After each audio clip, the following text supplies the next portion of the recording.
Hello दोस्तों, welcome to my channel Raj classes lecture. देखिए दोस्तों, हमारी प्रश्नावली 1.3 चल रही है, ठीक है। और इसमें हमने क्वेश्चन 1 को सॉल्व करा दिया है, ठीक है। जो क्वेश्चन 1 है हमारा √5 एक अपरिमेय संख्या है, इस वाले क्वेश्चन को सॉल्व करा दिया है। और ये प्रश्नावली बोर्ड एग्जाम के लिए बहुत ही मोस्ट इम्पोर्टेंट है, इसलिए आप इस प्रश्नावली के एक एक क्वेश्चन को सॉल्व कर लें, ठीक है। ये जो क्वेश्चन है बोर्ड एग्जाम में 110% आते हैं, ठीक है। तो आज के इस वीडियो में हम क्वेश्चन 2 को सॉल्व करेंगे, ठीक है। क्वेश्चन 2 है, सिद्ध कीजिए कि 3 + 2√5 एक अपरिमेय संख्या है, ठीक है। तो इस वाले क्वेश्चन को हम बहुत आसानी से सॉल्व करेंगे और ये बहुत आसानी से सॉल्व भी हो जाएगा और आपको भी समझ आएगा, ठीक है। तो चलिए बिना देरी की वीडियो को शुरू करते हैं। वीडियो अच्छी लगे तो वीडियो को लाइक कर दें और आप हमारे चैनल पर नए हैं तो चैनल को सब्सक्राइब करना ना भूलें दोस्तों। तो चलिए हम अपनी नोटबुक पर चलते हैं और नोटबुक पर इस क्वेश्चन को सॉल्व करते हैं, ठीक है दोस्तों। देखिए दोस्तों, हमने इस क्वेश्चन को अपनी नोटबुक पर नोट कर लिया है, ठीक है। अब हम क्या करेंगे, तो देखिए दोस्तों, इस क्वेश्चन को सॉल्व करने से पहले मैं आपको एक बात बताना चाहता हूं। तो देखिए, अगर हम किसी अपरिमेय संख्या में किसी परिमेय संख्या को जोड़ें, घटाएं या गुणा या भाग करें तो वो एक अपरिमेय संख्या ही रहेगी, ठीक है। जैसे कि यहाँ पर हम क्या कर रहे हैं, √5 में हम 3 को जोड़ रहे हैं, ठीक है। तो 3 का है, 3 एक परिमेय संख्या है, ठीक है दोस्तों। तो हम क्या करेंगे, 3 को जब हम जोड़ेंगे, जब हम परिमेय संख्या को अपरिमेय संख्या में जोड़ेंगे तो वो हमारी एक अपरिमेय संख्या रहेगी, ठीक है। और हमें क्या करना है, ये हमें प्रूफ करना है, ठीक है। तो चलिए दोस्तों, हम इसको ना बहुत ही आसानी से प्रूफ कर देंगे, ठीक है। तो हम इसको कैसे सॉल्व करेंगे, हमें वही सिंपल पुराना वाला मेथड अपनाना है, ठीक है। हम क्या करेंगे, हम मान लेंगे कि माना 3 + 2√5 एक परिमेय संख्या है, ठीक है। हम इसको उल्टा मानेंगे और हम कुछ कैलकुलेशन करके अपनी बात को गलत साबित कर देंगे, जिससे कि क्या होगा, ये हमारा सिद्ध हो जाएगा, बहुत ही आसानी से प्रूफ हो जाएगा, ठीक है दोस्तों। तो हम क्या करेंगे, यहाँ पर सबसे पहले हम लिखेंगे माना कि 3 + 2√5 एक परिमेय संख्या है, ठीक है दोस्तों। चलिए यहाँ पर नोट करते हैं, यहाँ पर लिखेंगे सबसे पहले हल, ठीक है।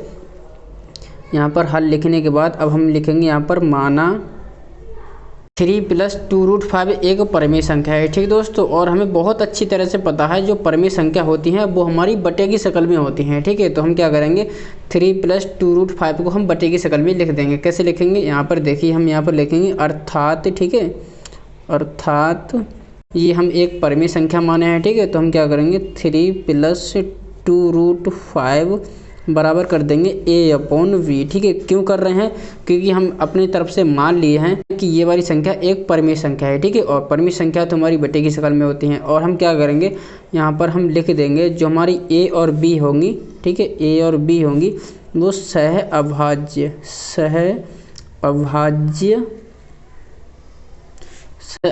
संख्याएं, ठीक है दोस्तों।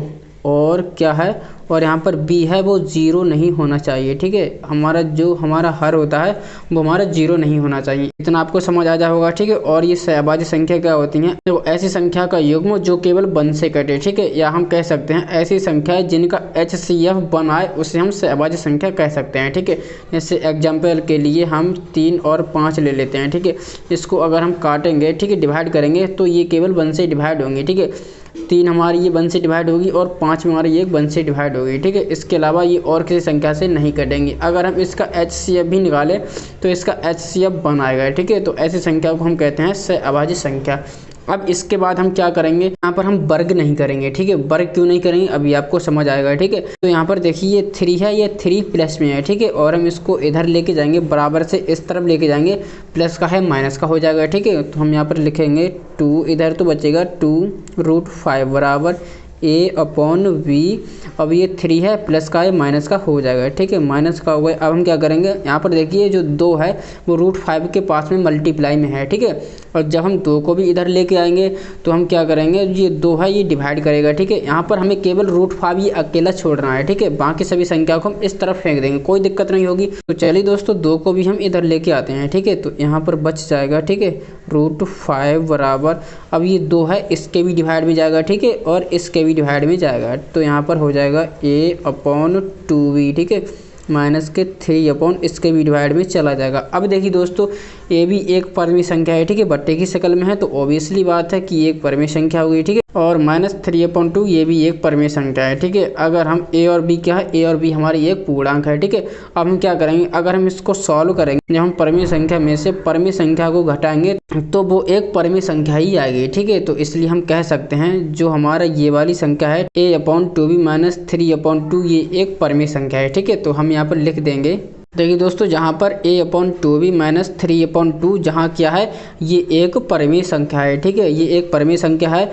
जब ये परिमेय संख्या है तो इसके बराबर भी ये परिमेय संख्या होगी। ठीक है, तो हम क्या लिखेंगे, इसके अनुसार। ठीक है, इसके अनुसार √5 भी एक परिमेय संख्या होनी चाहिए। ठीक है, जब ये एक परिमेय संख्या है और परिमेय संख्या के बराबर में परिमेय संख्या होगी। ठीक है, ये इसकी शर्त है।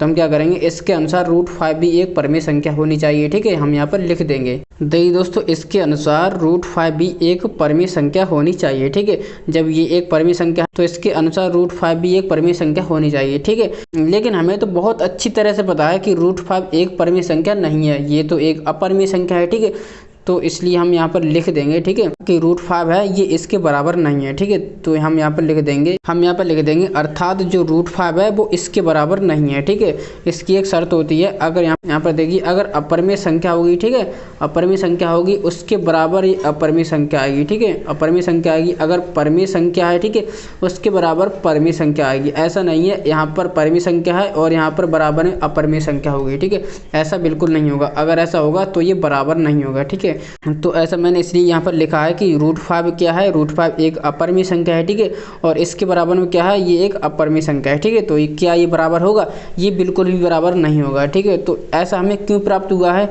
ये हमें रिजल्ट देगी, हमें अपनी ना गलत कल्पना के कारण मिला है। क्या हम माने थे, तो ये हम माने थे कि 3 + 2√5 एक परिमेय संख्या है। ठीक है, यही हम गलत माने थे। ठीक है, इसी गलत कल्पना के कारण हमें ये अपरिमेय संख्या के बराबर परिमेय संख्या मिला है। ठीक है, तो यहाँ हम लिख देंगे, इस तथ्य का विरोधाभास हमें अपनी गलत कल्पना के कारण प्राप्त हुआ है। ठीक है, इसलिए हम इसका निष्कर्ष निकाल सकते हैं 3 + 2√5 एक अपरिमेय संख्या है। ठीक है, बस इतना सा काम हमें करना है। ठीक है, तो यहाँ हम लिख देंगे, यहाँ पर हम बहुत जल्दी से लिख देंगे, अतः इस तथ्य का विरोधाभास हमें अपनी गलत कल्पना के कारण प्राप्त हुआ है। ठीक है, जो हमें ये रिजल्ट मिला है कि अपरिमेय संख्या के बराबर परिमेय संख्या नहीं है। ठीक है, तो ये हमें क्यों मिला है, ये हमें अपनी गलत कल्पना के कारण प्राप्त हुआ है। ठीक है, तो इसलिए हम यहाँ पर लिख देंगे, इसलिए 3 + 2√5 एक अपरिमेय संख्या हो जाएगी। ठीक है दोस्तों, इतना समझ आ जाओ। तो इस प्रकार से इस क्वेश्चन को करना था। आई होप आपको क्वेश्चन समझ आ जाए होगा। ठीक है, इस प्रकार से अगर आप इस क्वेश्चन को कर दोगे तो आपके फुल में से फुल मार्क्स मिलेंगे, एक भी नंबर नहीं कटेगा। ठीक है,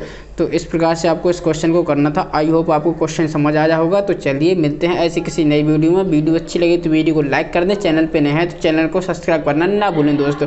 तो चलिए दोस्तों, मिलते हैं फिलहाल ऐसी किसी नई वीडियो में, तब तक के लिए बने रहें हमारे चैनल के साथ। जय हिंद, जय भारत।